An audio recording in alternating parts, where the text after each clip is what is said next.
कल देर रात गोविंद नगर थाना क्षेत्र अंतर्गत राम आश्रय नगर में रहने वाली एक नाबालिग युवती ने फांसी लगाकर आत्महत्या कर ली। युवती के माता पिता का आरोप है कि पास में ही रहने वाला एक शोधा उसको पिछले कई महीनों से परेशान कर रहा था और युवती से एक तरफा प्यार करता था।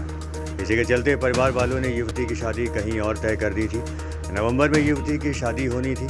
जब इस बात का पता उसे शोधे को चला तो कल रात में वह युवती के घर पहुंचा और उसने कट्टा लेकर युवती और उसके परिवार को धमकाया कि अगर उसने कहीं और शादी की तो वह उसके बाप और भाई को जान से मार देगा। इसके साथ ही वह अपने साथ सिंदूर की डिब्बी, प्रसाद व कुछ अन्य सामान लाया था जो युवती को जबरदस्ती देकर चला गया। इसके बाद युवती ऊपर बने कमरे में चली गई।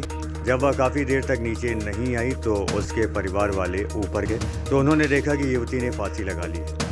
परिवार वालों ने इसकी सूचना पुलिस को दी। मौके पर पहुंची पुलिस ने शव को उतारकर पोस्टमार्टम के लिए भेज दिया है। वहीं परिवार वालों की मांग है कि उनको न्याय मिले और उस युवक की गिरफ्तारी हो।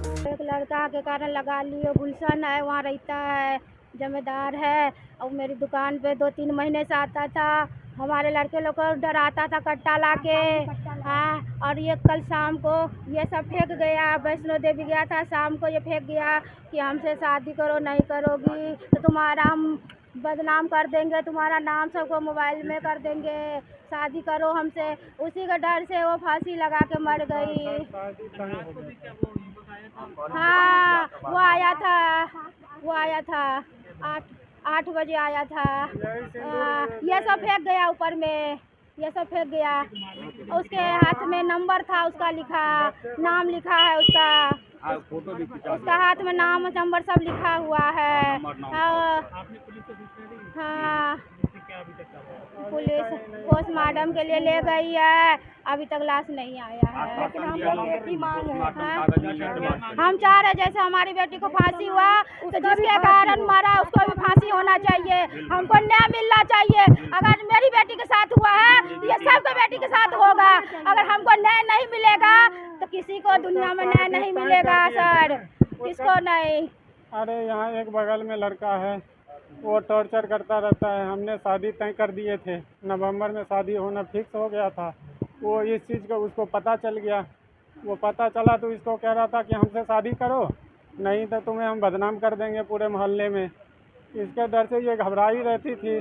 फिर भी हम लोग कितना भी समझाए लेकिन वो समझी नहीं। रात में आया था, ये सब फेंक पा के गया है। आता था, धमका था। मेरे छोटे वाला लड़का है, उसको कहता था मार देंगे, तुम लोग कुछ बोलोगे मार देंगे। हम लोग इसलिए नहीं बोले कि बिटिया का ज़िंदगी खराब हो जाएगा।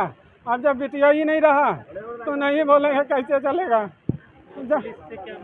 अरे पुलिस से वही मांग करते जो उचित कार्रवाई करे, कम से कम उसको पकड़े तो अरेस्ट तो करें। वो तो खुलेआम बोल रहा मेरी बेटी तो चली गई, मेरी बेटी चली गई। वो आराम से घूम रहा है, इधर घूम रहा है, उधर घूम रहा है।